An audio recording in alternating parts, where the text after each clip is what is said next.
Good morning student.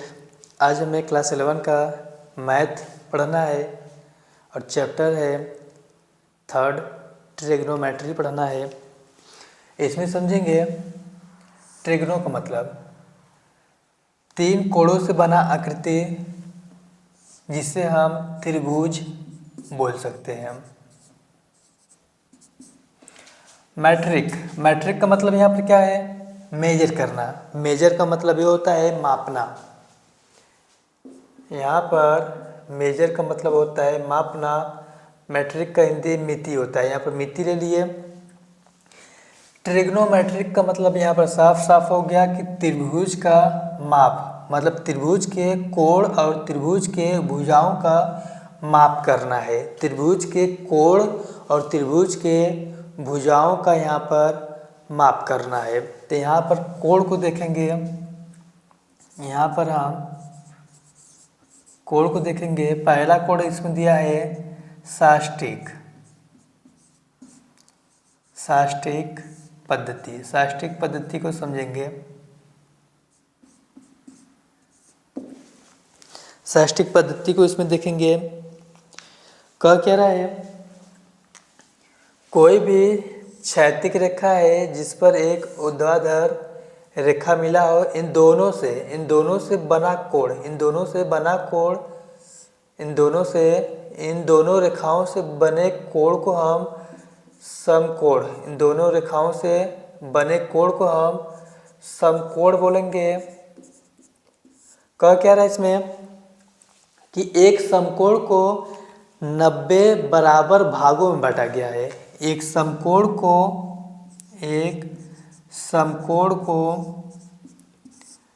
90 बराबर भागों में बांटा गया है और हर एक भाग 1 डिग्री कहलाता है। इसका मतलब ये हो गया कि यहाँ पर एक समकोण बराबर 90 डिग्री, मतलब कि एक समकोण को हम 90 डिग्री बोल सकते हैं। और 1 डिग्री को यहाँ पर 60 मिनट और 1 मिनट को 60 सेकेंड बोलेंगे। इसे याद रखना पड़ेगा। ये पहला हो गया। और दूसरा क्या है इसमें? दूसरा दिया है सात्विक।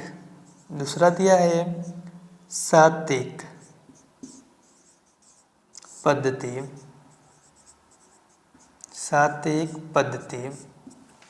इसका का नाम क्या है? सात्विक पद्धति का नाम यह है कि एक समकोण को 100 बराबर भागों में बांटा गया है। एक समकोण को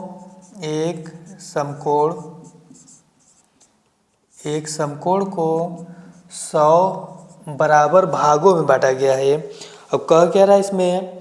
हर एक भाग 1 ग्रेड का कहलाता है। हर एक भाग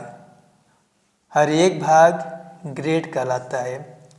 तो इसका मतलब कि एक समकोण बराबर 100 ग्रेड हो गया और 1 ग्रेड बराबर 100 मिनट हो गया और 1 मिनट बराबर 100 सेकेंड हो गया। अब देखेंगे तीसरा क्या है? तो तीसरा वृत्तीय पद्धति। तीसरा हमारा वृत्तीय पद्धति हो गया। इसमें समझना होगा क्योंकि जितना भी क्वेश्चन बनेगा वृत्तीय पद्धति, साष्टिक पद्धति से ही सॉल्व करना होगा। तो इसमें हम देखेंगे तो इसमें दिया है कि एक वृत्त हो गया। वृत्त के केंद्र से हम एक त्रिज्या लेंगे और त्रिज्या के माप के बराबर, त्रिज्या के जो माप है, त्रिज्या की जितना लंबाई है उतना बड़ा हमें एक चाप लगाना है। तो इस चाप के जरिए केंद्र पर जो कोण बनेगा, इस कोण को एक रेडियस बोलेंगे। यहाँ पर जो चाप के जरिए जो केंद्र पर कोण बनेगा इसको हम 1 रेडियन बोल सकते हैं। अब यहाँ पर हम O A B कुछ ऐसे लिख लें और OA यहाँ पर OA बराबर OB बराबर, जबकि पहले भी बोल चुके हैं कि यहाँ से यहाँ तक त्रिज्या है और ये भी त्रिज्या का रोल निभा रहा है और त्रिज्या के बराबर हम बोलेंगे चाप लेना है, तो इसका मतलब कि ये भी तो बराबर होगा यहाँ पर, तो हमारा ए बी भी इन सब के बराबर ही मानेंगे।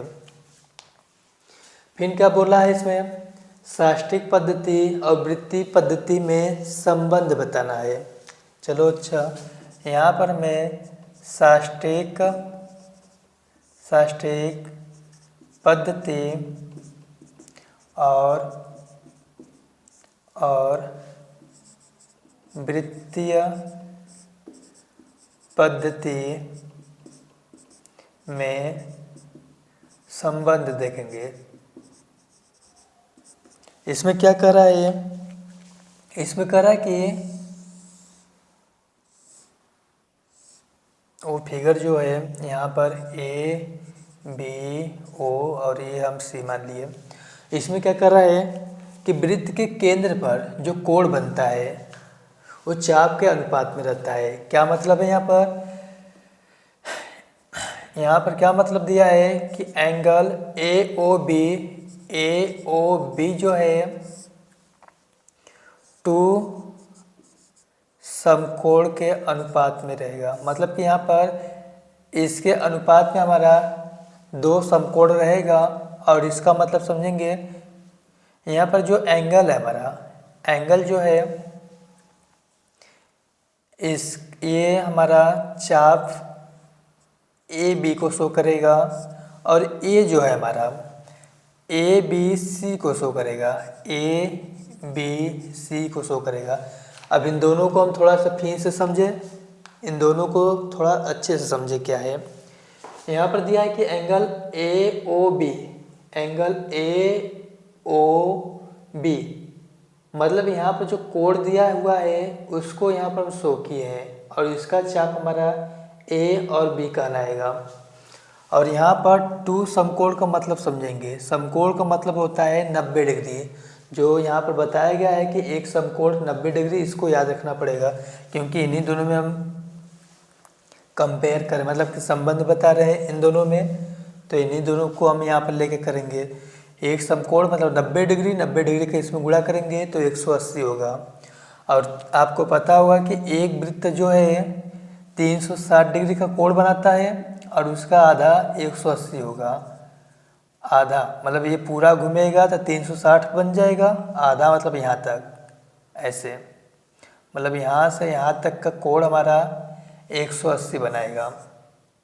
तो 180 का चाप हमारा ए बी सी हो गया, ए बी सी हो गया। कन्फर्म है। अब देखेंगे यहाँ पर ए बी कितना है, तो यहाँ पर ए बी हमारा आर हो गया। कैसे, यहाँ पर हम ओ ए त्रिज्या माने हैं, त्रिज्या को आर से शो करते हैं। जितना लंबाई ये रहेगा उतना लंबाई हमारा चाप रहेगा। जब इसको आर माने हैं तो ये भी हमारा आर होगा। ये कन्फर्म है। अब हमारा ए बी सी हमारा पाई आर से हम शो करेंगे, क्योंकि ए बी सी जो है ये आधा परिधि शो कर रहा है, आधा परिधि, जबकि पूरा को शो करने के लिए 2 पाई आर का यूज करते हैं। फार्मूला है ये वृत्त का परिधि का फार्मूला, याद रखना है। वृत्त का परिधि, वृत्त का परिधि का ये फार्मूला है, मतलब ये पूरा का फार्मूला है परिधि का। जब आधा हमें निकालना है तो हम 2 हटा देंगे तो पाई आर हमारा आधा हो जाएगा, पाई आर। अब यहाँ से आर और आर कटेगा तो ऊपर 1 नीचे पाई बच जाएगा, आर कटेगा तो ऊपर 1 नीचे पाई बच जाएगा। और यहाँ पर ए ओ बी जो है 1 रेडियन शो किया था, 1 रेडियन शो किया था। यहाँ पर 2 समकोण लिखा है तो समकोण बताए थे कि 90 डिग्री हो गया। 90 डिग्री का गुणा हम 2 में करेंगे तो 180 हो गया। 180 का मल्टीप्लाई हम 1 में करेंगे तो 1 रेडियन बराबर हमारा 180 बाई पाई हो गया। इतना हो गया। अब इसी से हमारा एक बनेगा और फार्मूला, तो 1 डिग्री बराबर पाई बाई 180। इसको और इसको याद रखना पड़ेगा कि जब भी डिग्री में कोई भी मान दिया है उसको रेडियन में जब करना होगा तो ये हम फार्मूला यूज करेंगे। जैसे हम कह दिए कि 30 डिग्री दिया हुआ है, 30 डिग्री दिया हुआ है, इसको जब भी रेडियन में करेंगे तो हम इसका यूज करेंगे। पहले यहाँ पर थोड़ा सा हम समझ लें। अच्छा, यहाँ पर दिया क्या है कि 1 रेडियन का माप हमेशा अचर होता है। 1 रेडियन का माप हमेशा अचर होता है। ऐसे हम सिद्ध कर सकते हैं। जब भी रेडियन का मान अचर में सिद्ध करना होगा तो हम इस तरह से सिद्ध कर सकते हैं। 1 रेडियन का मान अचर होता है। ठीक है, हम यहाँ पर क्वेश्चन देख ले थोड़ा सा। 30 डिग्री का मान हमें रेडियन में करना है तो हम कैसे करेंगे, पाई बाई 180 में हम 30 का गुणा कर देंगे। 30 से 30 ये कट जाएगा 180, तो पाई बाई 6 हो जाएगा। ये हमारा रेडियन हो जाएगा। इसी तरह मान के चलो कि 11 रेडियन दिया हो, 11 रेडियन दिया हो, इसको मान के चलो कि हमें डिग्री में कन्वर्ट करना हो तो रेडियन दिया हो तो रेडियन से डिग्री में कन्वर्ट करने के लिए हम इसका यूज करेंगे। तो यहाँ पर 180 में हम 11 का गुणा कर देंगे। अब यहाँ पर पाई का मान हमें रखना पड़ेगा। पाई का जब मान रखेंगे तो 22/7 होता है, तो सामने 22/7 को हम पलट देंगे तो यहाँ पर 7/22 हो जाएगा और यहाँ 11 के टेबल से ये 22 कटा 2 बार में और 2 के टेबल से ये कट गया 90 बार में। 90 बार में ये कटा और 7 हो गया और इसका गुणा करने पर हमारा 630 हो गया। इसमें आपको 2 ठो याद रखना पड़ेगा, एक तो ये फार्मूला और एक ये। इससे हमारा आगे का क्वेश्चन सॉल्व हो जाएगा। अब आगे का क्वेश्चन और फार्मूला अगले वीडियो में देखेंगे। धन्यवाद।